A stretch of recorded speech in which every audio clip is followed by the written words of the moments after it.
My phone buzzed at 9:42 p.m. She said, "I'm at my sister's. Don't wait." I replied, "I'm not alone either."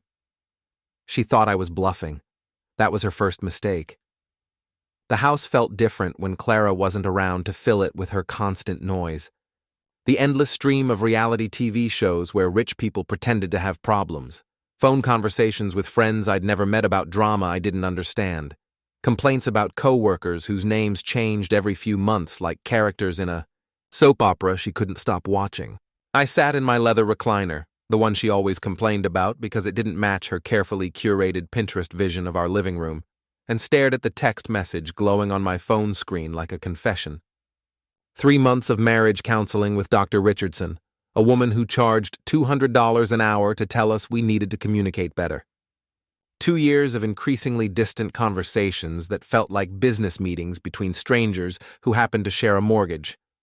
18 months of sleeping in the same bed while living completely separate lives, passing each other in hallways like polite roommates who split utilities but never shared meals.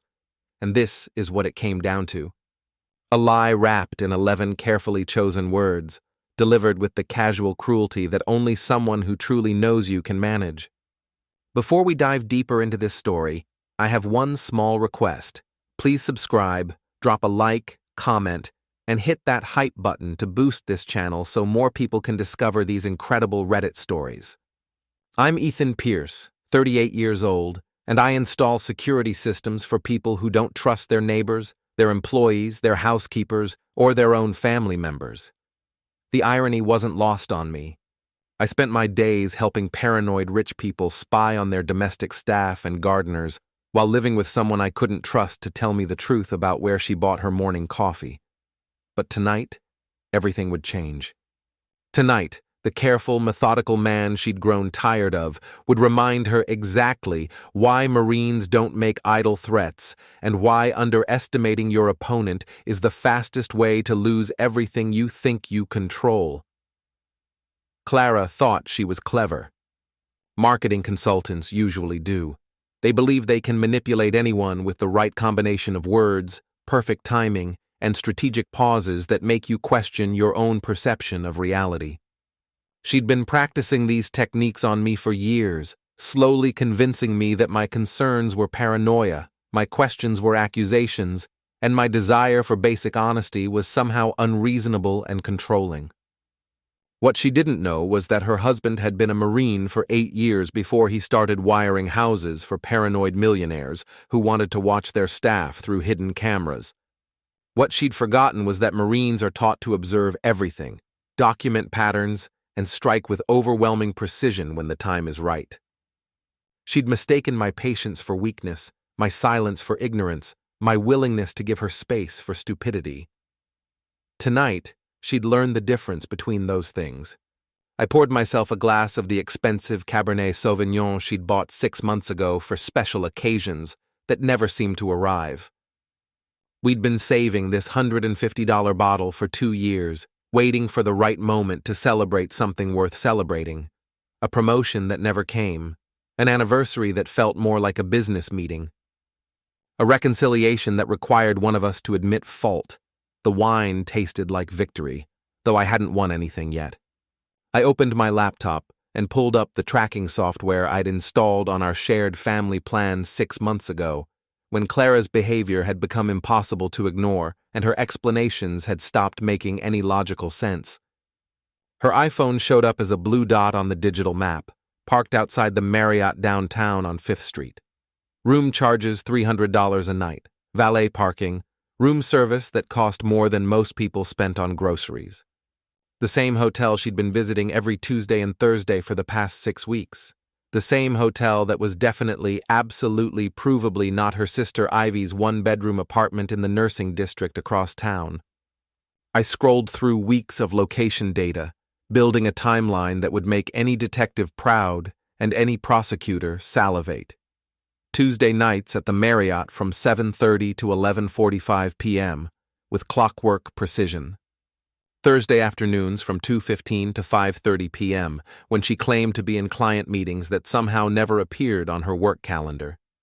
Friday lunches that lasted 3 hours at restaurants I'd never heard of, all charged to her company credit card for business development with clients who didn't seem to exist in any official capacity. My wife had been living a double life for months, and she'd gotten sloppy about covering her tracks. Or maybe she'd gotten arrogant, confident that her husband was too trusting to investigate and too weak to do anything about it, even if he discovered the truth. Clara had always been beautiful in a way that opened doors and closed deals, tall and elegant, with the kind of confidence that made people want to agree with her even when they knew she was wrong. She'd built a successful career on charm and persuasion, convincing clients to spend money they didn't have on marketing campaigns that promised results she couldn't guarantee but somehow never failed to deliver. The same skills that made her successful at work had made her very, very good at lying to her husband. But every system has vulnerabilities. Every lie leaves digital footprints. Every secret creates patterns that careful observation can detect, and patient documentation can prove beyond any reasonable doubt. The doorbell rang at exactly 10:08 p.m., just as I'd predicted when I'd called Ivy 2 hours earlier. I walked to the front door and opened it to find her standing there in her hospital scrubs, holding a bottle of wine and looking exhausted from another 16-hour shift at General Hospital. Dark circles under her eyes that makeup couldn't hide, blonde hair pulled back in a messy bun that suggested she'd been running between patient rooms for hours, everything about her screaming overworked and underpaid. "Thanks for coming," I said, stepping aside to let her into the house she'd visited hundreds of times over the years for holidays and birthdays and family gatherings that had always felt slightly forced. "When you called 2 hours ago and said Clara was using my name to cover an affair, I didn't believe you," she said, her voice quiet and strained with the kind of exhaustion that comes from working multiple jobs to pay off student loans that never seem to get smaller. "But after I looked at those hotel receipts you forwarded, and the credit card statements, and the timeline you put together," her voice trailed off as she took in the evidence I'd spread across our kitchen table like a detective's caseboard. "She's been using your name as an alibi for months," I said, closing the door behind her and engaging the deadbolt with a click that seemed louder than usual. "Every time she tells me she's helping you through a rough patch, bringing you soup when you're sick, staying over because you're having panic attacks about work, she's actually meeting someone else." Ivy's face hardened in a way I'd never seen before. My own sister. We'd been planning this confrontation for 2 weeks, ever since I'd finally gathered enough evidence to prove what I'd suspected for months, and decided I needed an ally who understood betrayal from the same source. Hotel charges on nights when Ivy was working back-to-back shifts and couldn't have needed help with anything. Restaurant bills for expensive dinners when Clara claimed she was bringing takeout to her struggling sister. Gas station purchases in neighborhoods Ivy had never visited, at times when hospital security cameras could prove she was at work. The betrayal cut both ways. Clara hadn't just been lying to her husband about her whereabouts.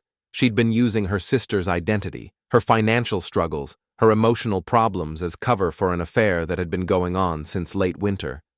"The worst part," Ivy said, setting down the wine bottle and pulling off her jacket to reveal arms covered in small bruises from IV needles and blood draws, "is that I actually felt guilty. She kept asking me for money, saying she was behind on rent, saying she needed help with groceries, saying her car needed repairs she couldn't afford." "How much?" I asked, though I already knew the answer from my investigation. $200 a month for the past 4 months, 800 total. Ivy's voice was flat, emotionless. "I've been eating ramen noodles and working overtime to help my sister who didn't actually need help. Money she was spending on hotel rooms and romantic dinners with someone who makes more in a month than you make in a year. While I've been skipping meals and taking on extra shifts to help family who was lying to me." I handed Ivy one of my old Marine t-shirts, navy blue with faded yellow letters across the chest that read Semper Fi in block capitals. "Put this on. Leave your jacket on the couch where she'll see it when she walks in. Make sure the wine glasses are visible from the front door. You really think she'll come home early? Trust me." Clara can't stand losing control of any situation. The moment she thinks I'm not sitting here alone, waiting for her like a faithful dog, she'll panic and come running home to reassert her dominance and figure out what threat she's facing. We opened both bottles of wine and sat in the kitchen where the lighting was best and the surveillance cameras had the clearest angles. Ivy looked around the house she'd visited for holidays and family gatherings, seeing it differently now that she knew what her sister had been doing here. The expensive furniture Clara had insisted on buying with money from bonuses I'd never seen her actually earn. The artwork that cost more than Ivy made in 2 months of nursing shifts. The designer kitchen appliances that were never used because Clara preferred to eat at restaurants that charged $50 for entrees. The lifestyle that had always seemed slightly beyond our means, but that Clara somehow managed to afford through mysterious consulting work and freelance projects that never seemed to have actual clients or deliverable results. "How long have you known?" Ivy asked, taking a sip of wine that probably cost more than her weekly grocery budget. "Officially, 2 months. That's when I installed the GPS tracking on her phone and started documenting everything systematically. Unofficially, I've been watching her patterns since January. New perfume that I didn't buy her and couldn't afford. Phone calls she takes in the bathroom with the water running. Sudden interest in working late on projects that supposedly don't exist in her company's database. The surveillance cameras I'd installed throughout the house for work testing were still active, connected to a military-grade system that recorded everything to multiple secure cloud servers with automatic backup protocols. I'd been documenting Clara's behavior patterns for weeks, not for divorce court, but for something much more satisfying and permanent. Clara prided herself on being smarter than everyone around her, on being able to manipulate any situation to her advantage through charm and strategic lying. She'd built her entire adult identity around being the person who could talk her way out of anything, who could make anyone believe whatever version of reality served her purposes. Tonight, she'd learned the difference between being clever and being intelligent, between thinking you're in control and actually understanding what's happening around you. My phone buzzed with another text message. Clara again. "Where are you? Your car is in the driveway, but all the lights are off downstairs." I showed Ivy the message. "She's panicking." She probably drove by the house to check if I was actually here, saw the unusual lighting pattern, and realized something was different. Good. Let her panic for once instead of everyone else. I typed back carefully. "In the kitchen. Drinking wine with a friend who needed someone to talk to tonight. Don't hurry home on my account. Take all the time you need with whatever you're doing." The response came immediately, faster than someone should be able to type while driving. "What friend? You didn't mention anyone was coming over. I don't like surprises." Instead of replying, I set the phone on the counter where Ivy could see the screen. Let Clara's imagination fill in the blanks. Let her wonder who I was with, what we were talking about, whether her carefully constructed network of lies was finally collapsing under the weight of its own complexity. Ivy and I had spent hours over the past 2 weeks going through Clara's phone records, credit card statements, social media activity, work calendar, and GPS logs. The picture that emerged was of a woman living 2 completely different lives with surgical precision and sociopathic attention to detail. The devoted wife who complained about working late and having to attend boring client dinners while secretly meeting her lover at expensive restaurants that charged more for appetizers than most people spent on entire meals. The caring sister who borrowed money for rent and medical emergencies that never actually happened while spending thousands on designer clothes and spa treatments. The dedicated employee who claimed to be bringing in major new clients while actually conducting a romance with someone who was supposed to be paying her company for legitimate consulting services. "She's been stealing from her company," Ivy said, looking through the receipts I'd organized across our kitchen table in chronological order. Personal expenses charged to corporate accounts, hotel rooms, dinners, weekend trips, jewelry, clothes.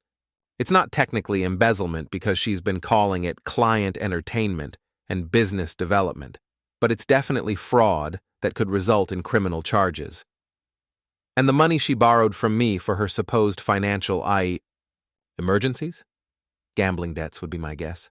Or shopping sprees she couldn't explain to me. Or maybe just funding a lifestyle that looked successful and sophisticated to her lover while her actual husband paid all the real bills. At exactly 10:25, headlights swept across the living room window, moving too fast and at the wrong angle for someone who was in control of their emotions. A car door slammed with enough force to wake the neighbors 3 houses down. The automatic porch light triggered, illuminating Clara's BMW parked crooked in the driveway, one wheel on the grass, like she'd been driving with shaking hands and poor judgment. She came home early, I said, exactly as I'd predicted 2 hours ago when I'd called Ivy. Ivy smiled for the first time all evening. Let's see how good she is at thinking on her feet when she's not controlling the narrative. When Clara burst through the front door, mascara streaming down her cheeks in dark rivers, she wasn't angry. She was terrified. The door hit the wall with enough force to rattle every picture frame in the hallway and send our wedding photos jumping against the glass. She stood frozen in the doorway for several long seconds, taking in the scene before her like a detective arriving at a crime scene where she was simultaneously the victim and the prime suspect. Her eyes moved systematically from Ivy sitting at our kitchen table wearing my old marine t-shirt, to the 2 wine glasses on the counter with lipstick traces on the rim, to the documents spread across the surface like evidence cards in a murder trial, to my calm expression as I leaned against the counter like a man who had been expecting this exact moment for weeks. The grandfather clock in the hallway ticked loudly in the sudden silence. The refrigerator hummed in the kitchen. Somewhere outside, a neighbor's dog was barking at shadows or threats only it could perceive. But inside our house, 3 people who had been lying to each other for months were finally about to face the truth at the same time. "What is this?" Clara's voice cracked on the last word, higher and more strained than normal, carrying the kind of panic that comes when carefully constructed lies start collapsing faster than you can rebuild them. I stayed perfectly calm, leaning against the kitchen counter with my wine glass half empty, watching her try to process what she was seeing and figure out how to spin this situation to her advantage. This was Clara's greatest skill and her defining characteristic, taking any scenario, no matter how damaging to her, and finding a way to make herself the victim, the hero, or at minimum, the person who shouldn't be blamed for whatever had gone wrong. "How was Daniel?" I asked conversationally, like I was asking about her day at the office or whether traffic had been heavy on her drive home.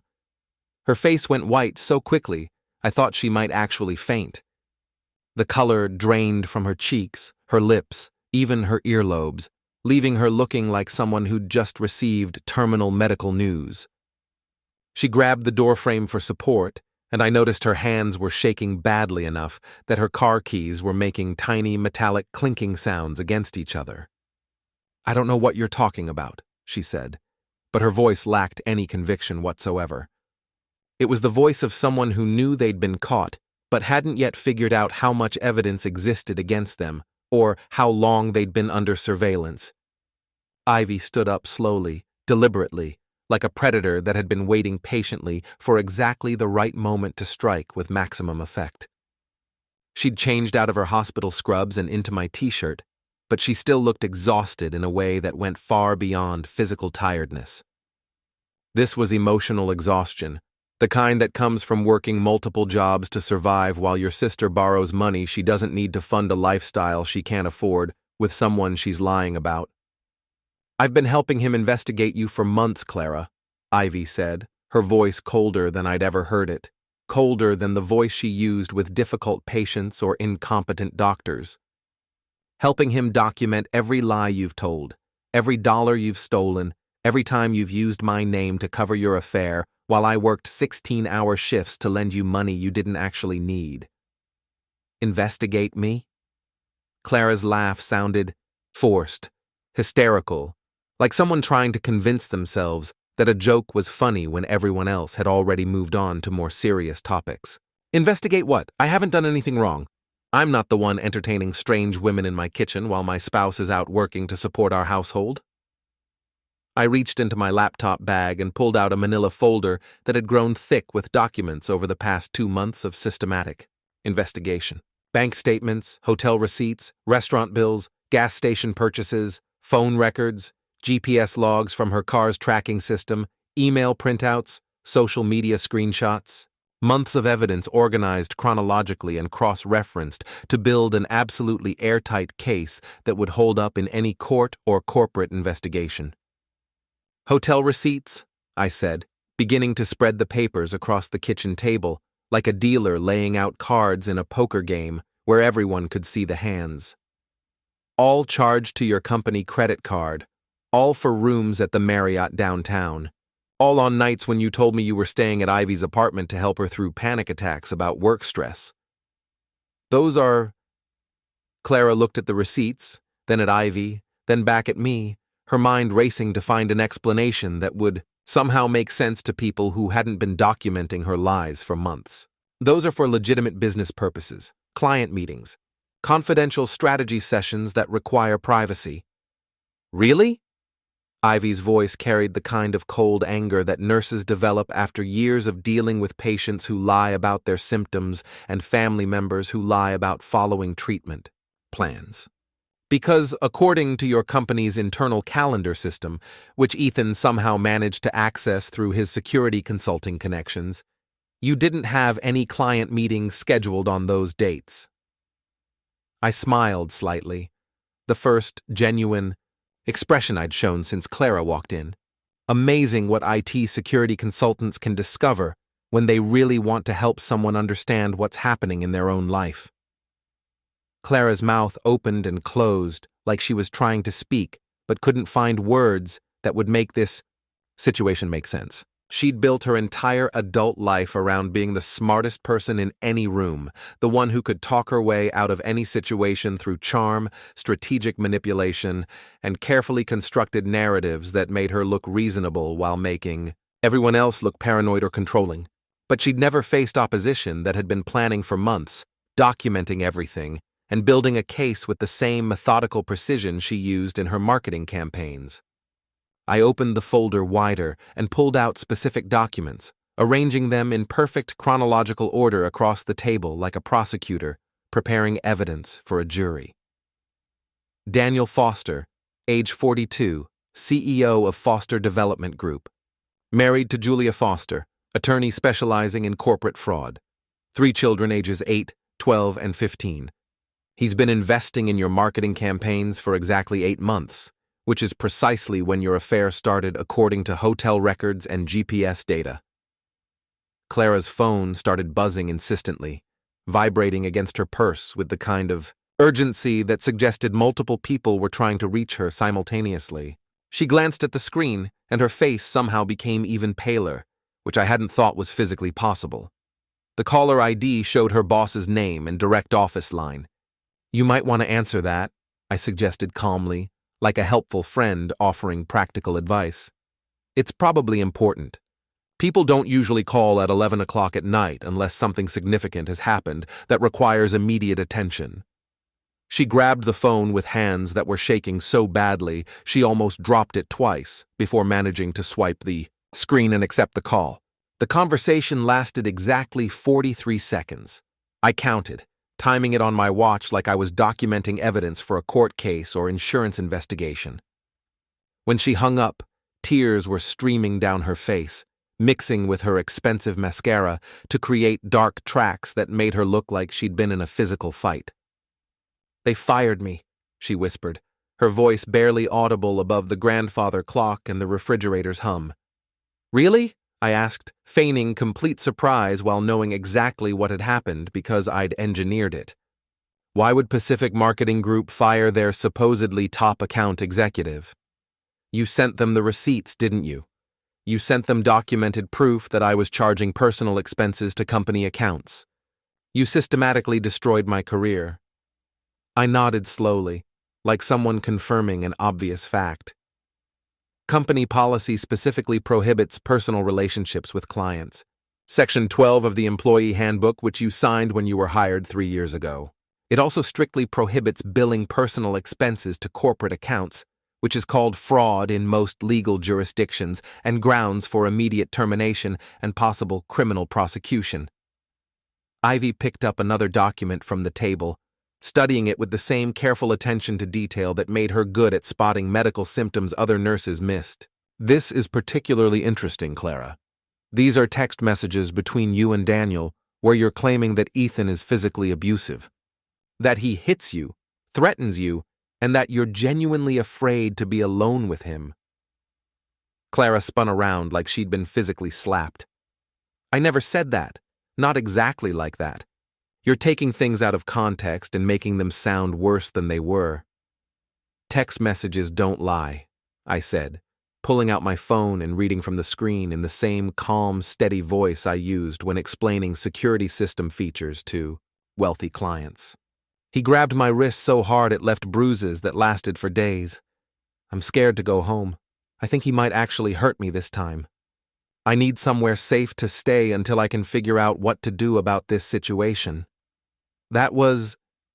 Clara looked frantically between Ivy and me, her mind racing to find an explanation that would somehow make her lies sound reasonable to people who knew the truth. That was emotional truth, not literal truth. You make me feel unsafe with your constant questions and accusations and demands for explanations. Which part was emotional truth? I asked patiently. The lie about me being violent when I've never raised a hand to anyone in your presence, or the part where you asked your lover for $10,000 to escape your imaginary abusive husband?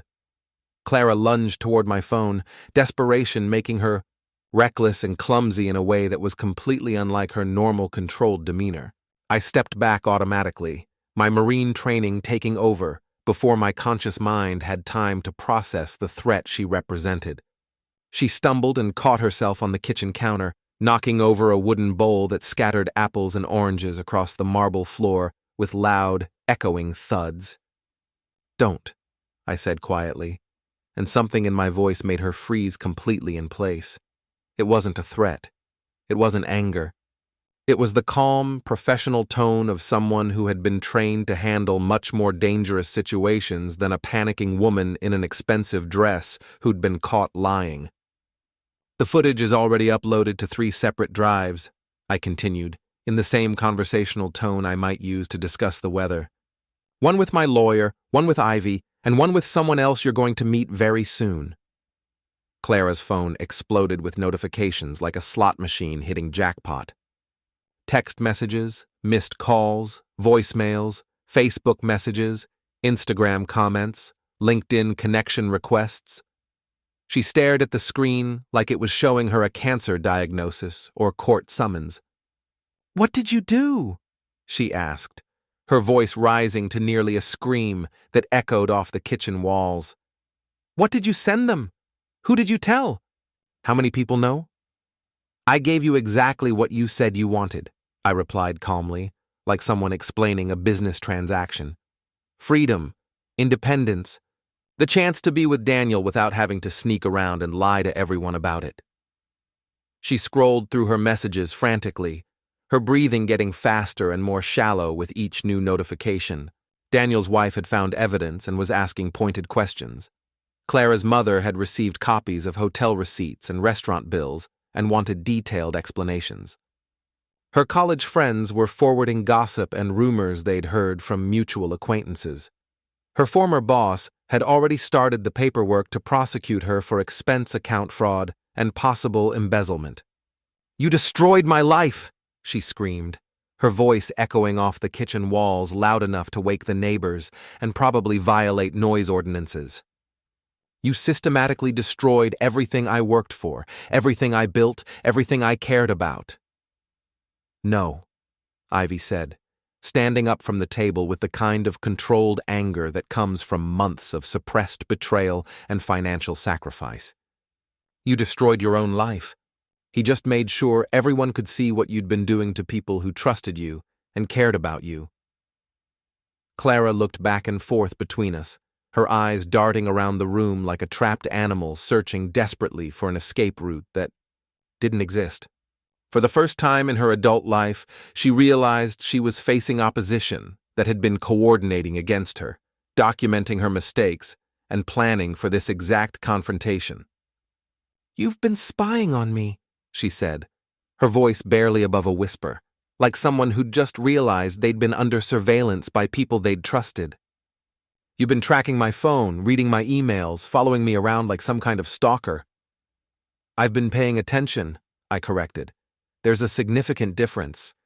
Spying implies you were being careful, and I had to work hard to discover your secrets. You've been leaving evidence everywhere like you wanted to get caught." "Evidence of what? Love? Of finding someone who actually makes me happy? Of trying to build a relationship with someone who appreciates me and doesn't treat me like a roommate?" "Evidence of fraud," Ivy said, her voice flat and emotionless. "Evidence of blackmail. Evidence of using your sister's identity to cover your crimes while she worked double shifts to lend you money you didn't need for emergencies that didn't exist." Clara looked at her sister like she was seeing her for the first time in years. "You're supposed to be on my side, Ivy. We're family. Family doesn't betray family like this. Family doesn't lie to family for months while stealing their identity and their money," Ivy shot back with more anger than I'd ever heard from her. "Family doesn't let their sister work themselves to exhaustion while funding an affair with money they borrowed under false pretenses." Clara ran toward the front door, but stopped dead when she saw something on the hallway table that made her freeze. Like she'd seen a ghost. Her laptop bag, the expensive Italian leather one she'd bought with money she'd borrowed from Ivy 3 months ago for a supposed medical emergency. The same bag she'd left at Daniel's hotel room 4 hours earlier when she'd rushed home to deal with my unexpected text message. "How did you get this?" she asked, her voice hollow with the realization that her secrets had been compromised far more thoroughly than she'd ever imagined possible.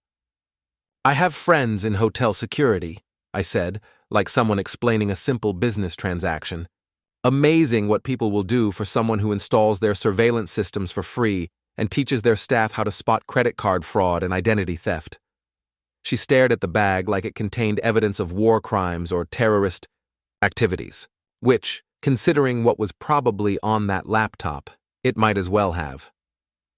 "Everything's on there, isn't it?" she asked, her voice carrying the weight of someone who already knew the answer.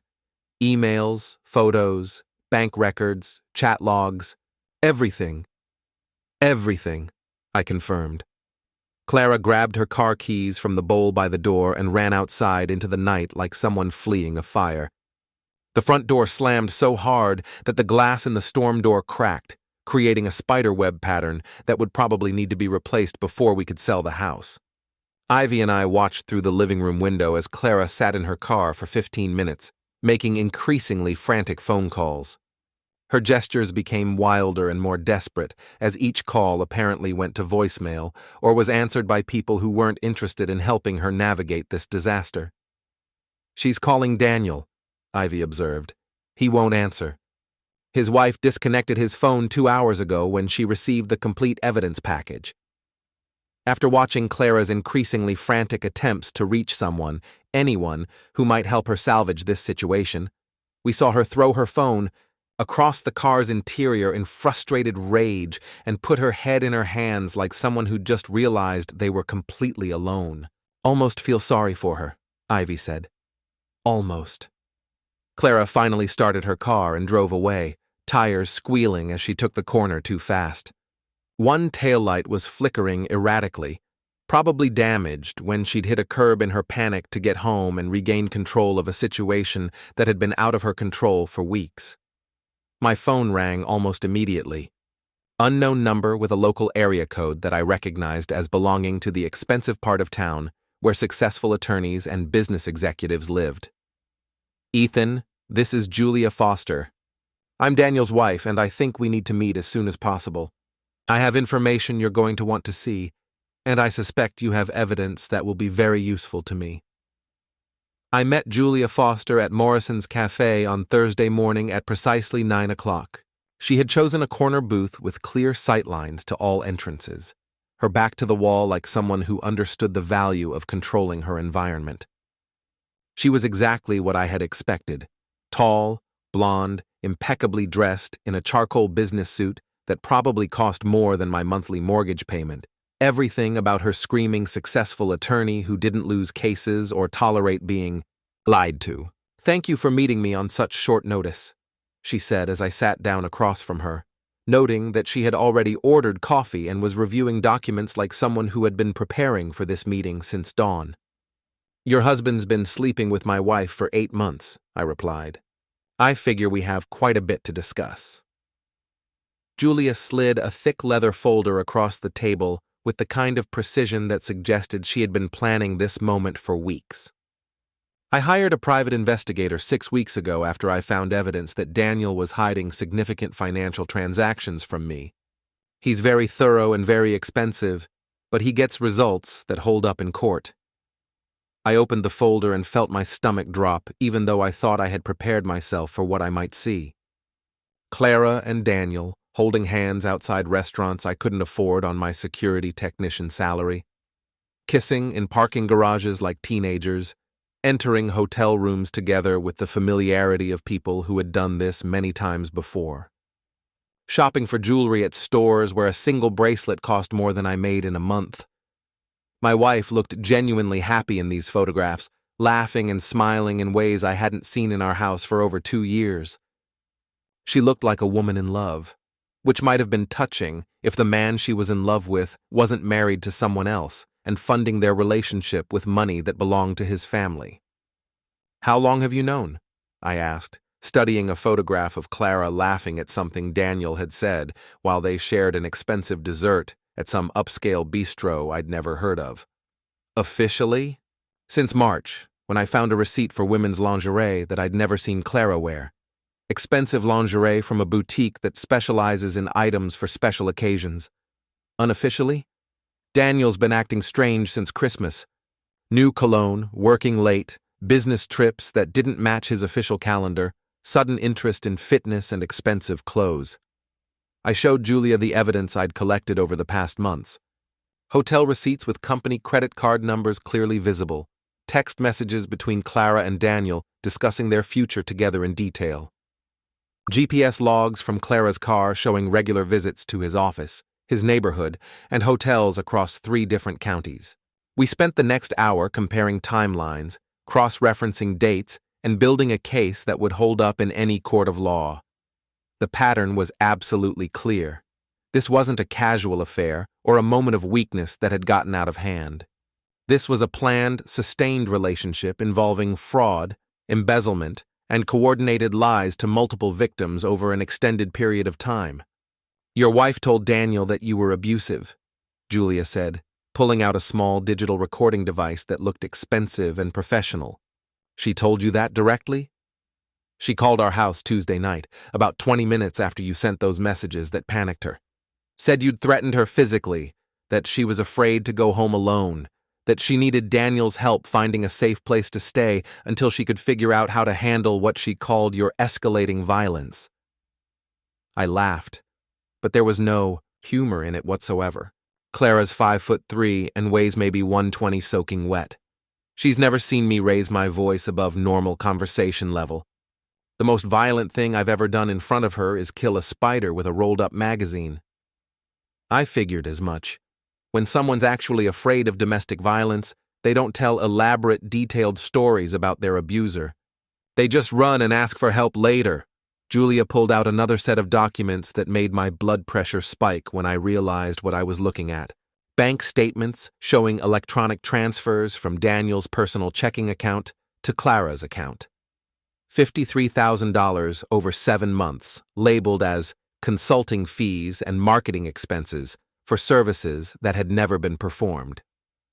He was funding her entire lifestyle, Julia said, her voice carrying the kind of cold anger that comes from discovering systematic betrayal. Designer clothes, spa treatments, that BMW she drives, the expensive jewelry she wears to work events, all gifts from my husband, purchased with money from our joint savings account. Using your children's college funds to buy gifts for his mistress. Using our retirement savings, our emergency fund, our kids' education money, the inheritance from my grandmother. Daniel systematically cleaned out accounts we'd been building for 15 years to fund a lifestyle that made his mistress look successful and sophisticated. We sat in silence for several minutes, two people who'd been betrayed by the same elaborate deception, studying evidence of how thoroughly our spouses had been deceiving not just us, but everyone around them. "What do you want to do about it?" I asked. Julia smiled, and it wasn't a pleasant expression. It was the smile of someone who had decided that polite, private divorce proceedings were insufficient for the level of humiliation and financial damage she had suffered. "I want them to face consequences. Real ones. Public ones. The kind that follow you for years and affect every job interview, every loan application, every time someone Google searches your name." She explained her plan with the kind of methodical detail that made it clear she had been thinking about this for weeks.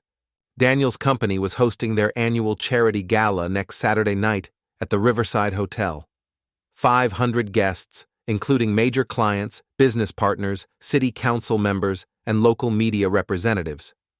Clara would undoubtedly be there as Daniel's marketing consultant, probably wearing another expensive dress he'd bought her with Julia's money.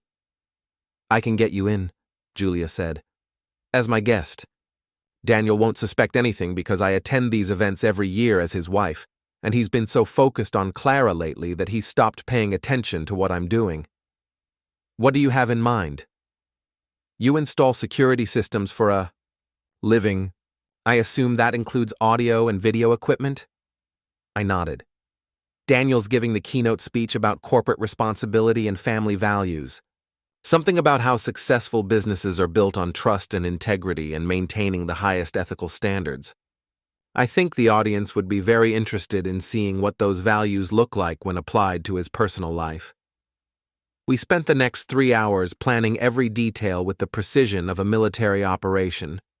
Julia would handle the guest list, the seating arrangements, and gaining access to the hotel's audiovisual system.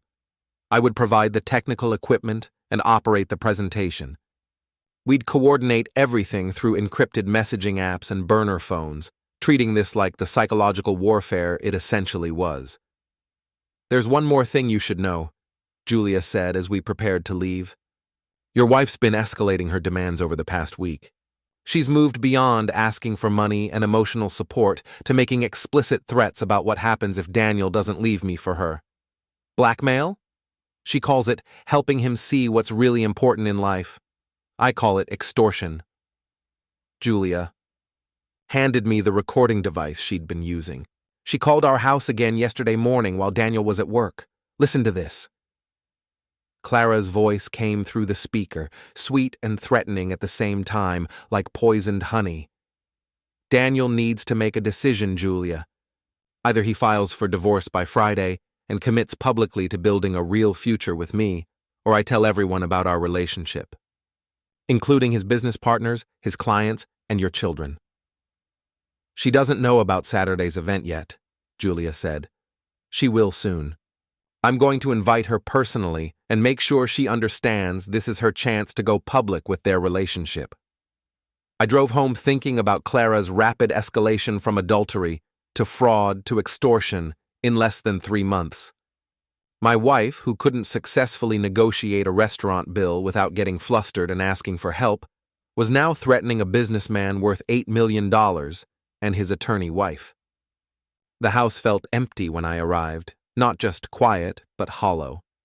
Clara had been back while I was meeting with Julia, taking most of her clothes, her jewelry, and anything else she could carry in 2 large suitcases. She'd left behind the wedding photos, the anniversary gifts, and any pretense that our marriage had been real or meaningful to her. But she'd also left behind her backup laptop, the one she thought I didn't know about because she kept it in a locked file cabinet in the spare bedroom. The one containing emails, financial records, and evidence of activities that would interest both the IRS and her former employer's fraud investigation department. My phone buzzed with a text from Clara. "We need to talk immediately. This has gone too far and innocent people are getting hurt." I replied, "Saturday, Morrison's Cafe, 7 p.m. "Why Saturday? Why not right now, when we can still fix this?" because Saturday night you'll understand exactly how far this has actually gone. I spent the rest of the week preparing for what Julia and I had planned. We tested audio equipment, synchronized video files, and rehearsed our timing until we could execute the plan without thinking about it. By Friday afternoon, everything was ready. Clara had absolutely no idea what was coming for her. Neither did Daniel. The Riverside Hotel ballroom looked like something from a Hollywood political thriller.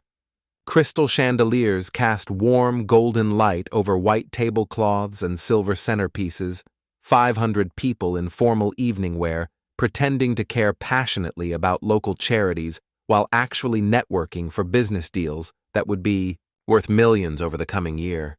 I stood in the back corner near the professional audiovisual control booth, wearing a rented tuxedo and operating equipment that Julia had arranged for me to access through her connections on the charity's organizing committee.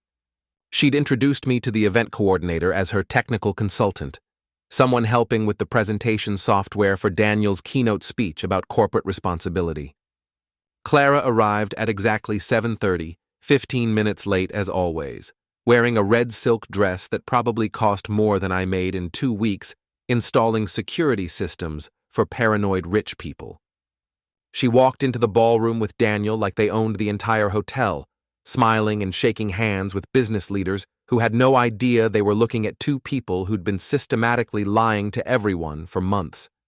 "She looks confident," Julia observed, appearing beside me in a midnight blue gown that matched her husband's tuxedo perfectly, every inch the successful attorney's wife. She always does right before she realizes she's been outplayed. Daniel worked the room like a seasoned politician, introducing Clara as his marketing director to people who controlled millions in potential contracts. Clara played her part perfectly, charming and professional, giving no hint that she was unemployed, facing potential fraud charges, and blackmailing her lover for money in marriage. The irony was absolutely delicious. Here were two people whose entire relationship was built on elaborate lies and financial fraud, presenting themselves as pillars of the business community to an audience that valued integrity and ethical behavior above everything else. "Ladies and gentlemen," the event coordinator announced at exactly 8 o'clock, "please welcome Daniel Foster, CEO of Foster Development Group, who will be speaking tonight about corporate responsibility in the modern business environment." Daniel Lasti took the stage to polite applause, looking completely comfortable under the bright lights in his expensive suit and perfect haircut, preparing to deliver a speech about business ethics that he'd probably given dozens of times to audiences who had no idea what kind of man they were actually listening to. "Thank you all for being here tonight," Daniel began, his voice carrying easily through the ballroom's sound system. "At Foster Development Group, we believe that successful businesses are built on an unshakable foundation of trust, integrity, and family values. These aren't just words we put on our website. They're the principles that guide every decision we make, every contract we sign, every relationship we build." The audience nodded approvingly, business leaders and community members who had built their own success on similar principles. Clara beamed from her table near the front, probably imagining herself as the future Mrs. Foster, presiding over events like this for years to come as the wife of a respected businessman. Tonight, I'd like to share with you a multimedia presentation about the values that guide our company and our unwavering commitment to the community we're privileged to serve, Daniel continued with the smooth confidence of someone who had never faced serious opposition. This was my cue. I switched on the projector and started the slideshow Julia and I had prepared with obsessive attention to detail. The first few slides showed Daniel's company logo, mission statement, and examples of their charitable work in the community. Normal corporate presentation material that made the audience settle back in their chairs, expecting 20 minutes of typical business rhetoric. Then the slides changed. Slide 4. A high-resolution photograph of Daniel and Clara entering the Marriott Hotel together, holding hands like lovers. Date stamp clearly visible in the bottom right corner, March 15th, 2:30 p.m. The audience murmured like a distant storm approaching. A few people leaned forward in their seats, trying to understand what they were seeing. Clara's face went white as she recognized the photograph and realized what was happening. Slide 5. Daniel and Clara kissing passionately in the parking garage behind his office building, her hands tangled in his hair. Date stamp, April 3rd, 12:45 p.m. The murmurs got louder, spreading through the ballroom like wildfire. People started turning in their seats, looking for Clara in the crowd, connecting the woman at table 6 with the woman in the photographs being projected 20 feet tall behind the podium. Daniel stopped talking mid-sentence, his mouth hanging open as he stared at the images of his affair being broadcast to 500 people who controlled his professional reputation. What is this? This isn't my presentation. Someone stop this immediately. Technical difficulties, I called out from the back of the room in a calm, helpful voice. Just a moment, sir. We'll have this sorted out. Slide 6. A hotel receipt showing charges for champagne, room service, and a luxury suite. Company credit card number clearly visible at the bottom, along with Daniel's signature authorizing personal charges to corporate accounts. The ballroom erupted in shocked conversations. Cameras flashing as society reporters realized they were witnessing a major scandal, business partners pulling out phones to document what they were seeing for their own protection. "Turn it off!" Daniel grabbed the microphone, but his voice cracked with panic and desperation. "This is sabotage! Someone is trying to destroy my reputation." Slide 7. A bank statement showing electronic transfers totaling $53,000 from Daniel's personal account to an account belonging to Clara Pierce. Description line reading, "Consulting fees and marketing expenses for services rendered." Clara bolted from her chair like someone had fired a gun, knocking over a wine glass that shattered on the marble floor with a sound that carried through the suddenly quiet ballroom. But Julia was waiting by the main exit, flanked by 2 hotel security guards who'd been briefed on the situation and were prepared to prevent anyone from leaving until this presentation was complete. "Leaving so soon?" Julia asked, her voice carrying across the room in the sudden quiet that had fallen over 500 shocked guests. "This is harassment," Clara said, her voice shaking with panic and rage. "This is a coordinated attack. You can't do this to us. We have rights." "This is evidence," Julia replied, loud enough for the nearby tables to hear clearly. "Evidence of adultery, embezzlement, fraud, and extortion." I triggered the final slide, an audio file that began playing through the ballroom's professional sound system with crystal clear quality. Clara's voice filled the room like a confession. "Daniel needs to make a decision, Julia. Either he files for divorce by Friday and commits publicly to building a real future with me, or I tell everyone about our relationship, including his business partners, his clients, and your children. I'm not going to wait forever for him to choose what's really important." The room went completely silent, except for the sound of Clara's recorded voice threatening to destroy a man's family unless he abandoned them for her. 500 people listening to a woman essentially blackmailing a businessman in front of his wife, threatening to use their affair as a weapon against his livelihood and his children's security. Then someone started laughing. A harsh, bitter sound from one of Daniel's major business partners, who had apparently just realized how thoroughly he'd been deceived by someone he'd trusted with millions in contracts. Then someone else joined in with the kind of laughter that comes from recognizing absurd audacity. Within seconds, half the ballroom was laughing at the woman who'd tried to extort money and marriage from a married businessman, while stealing from his family and lying to her own husband about everything from her work schedule to her financial needs. Clara looked around the room with growing horror, realizing that everyone who mattered in our small coastal town now knew exactly what she'd been doing for months. Business leaders, community organizers, society reporters, charity board members, people who controlled jobs, social standing, and reputation in ways that would follow her for years. "You're all witnesses," she said desperately, her voice carrying across the silent ballroom.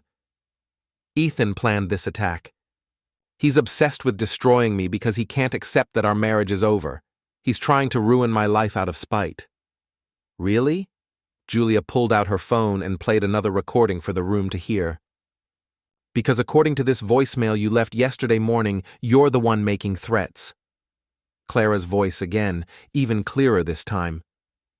"If Daniel doesn't leave Julia by Sunday and make a public commitment to our future together, I'm sending copies of our private photos to every client his company works with.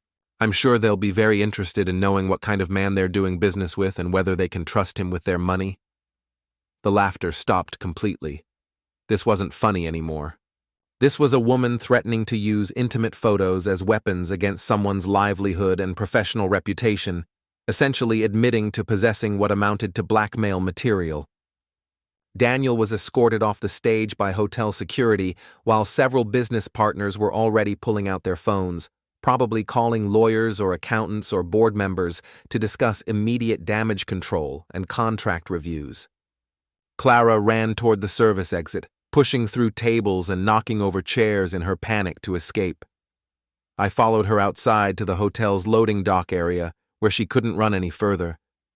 "You destroyed everything!" she screamed when she saw me, her voice echoing off the concrete walls. "My job, my reputation, my future, my relationship, everything I worked for over the past 5 years. I exposed everything," I corrected. "Everything you chose to hide while lying to people who trusted you. No one will hire me now. No one will trust me. You've completely ruined my life over something that was never about you. Your life was ruined the moment you decided that lying to everyone who cared about you was easier than being honest about what you wanted." Clara got in her car and drove, away without another word, tires squealing as she took the corner too fast and disappeared into the night. I watched her taillights vanish, knowing this was absolutely the last time I'd see her as my wife. Julia appeared beside me in the loading dock, still looking elegant despite everything that had just happened. "How do you feel?" she asked. "Like I can finally breathe again." We walked back inside to find the charity gala continuing without Daniel and Clara. People were eating dinner, making small talk, and donating money to worthy causes. By the end of the night, most guests were discussing quarterly earnings reports and vacation plans rather than the scandal they'd witnessed. But the reporters were still there, taking notes and asking questions about what they'd observed. "This will be in tomorrow's business section," Julia said. "Good. Let everyone know what happens when you try to build success on elaborate lies." I helped Julia pack up the audio-visual equipment, while hotel staff cleaned up the broken glass and rearranged the tables Clara had knocked over during her escape. "What happens now?" she asked. "Now we go back to our lives. Better lives. Honest lives. Lives where we don't have to wonder what our spouses are really doing when they claim to be working late." Julia smiled, the first genuine smile I'd seen from her all evening. "Thank you for helping me see who my husband really was. Thank you for helping me prove who my wife really was." I drove home alone through empty streets, feeling lighter than I had in months. Clara was waiting in my driveway when I got home at 12:30 in the morning. She sat in her BMW with the engine running and the headlights pointed at our house, staring at the building we'd shared for 4 years, like she was trying to memorize every detail before it disappeared forever. When she saw my headlights sweep across her car, she got out and walked toward me with the careful, deliberate steps of someone who'd been drinking but was trying very hard not to show it. "We need to talk," she said, her voice steady but her hands shaking. "There's nothing left to talk about. Please, 5 minutes. After 4 years of marriage and everything we've been through together, I deserve 5 minutes." I unlocked the front door and let her follow me inside one last time. The house felt different now, like a museum of a life that had never been real. Every photograph on the walls, every piece of furniture we'd chosen together, every shared memory had been contaminated by months of lies and systematic betrayal. Clara sat on the couch where she used to watch reality TV shows and complain about co-workers whose problems seemed insignificant compared to what we were dealing with now. She looked small and defeated, nothing like the confident woman who'd walked into the charity gala 5 hours ago expecting to be treated like royalty. Everyone knows, she said. Yes. My mother won't return my calls. My college friends are asking questions I can't answer. Daniel blocked my number and changed the locks on his office. His wife is filing for divorce and demanding half of everything he owns. I poured myself a glass of water and sat in my leather chair, the one she'd always hated, because it didn't match her vision of how our living room should look. What did you expect? I expected us to handle this privately, like adults, like people who used to love each other and shared a life together. You mean like when you handled your affair privately? By lying to me for 8 months, stealing money from Daniel's family, using your sister's identity to cover your tracks, and blackmailing your lover when he didn't move fast enough to suit your timeline? Clara started crying.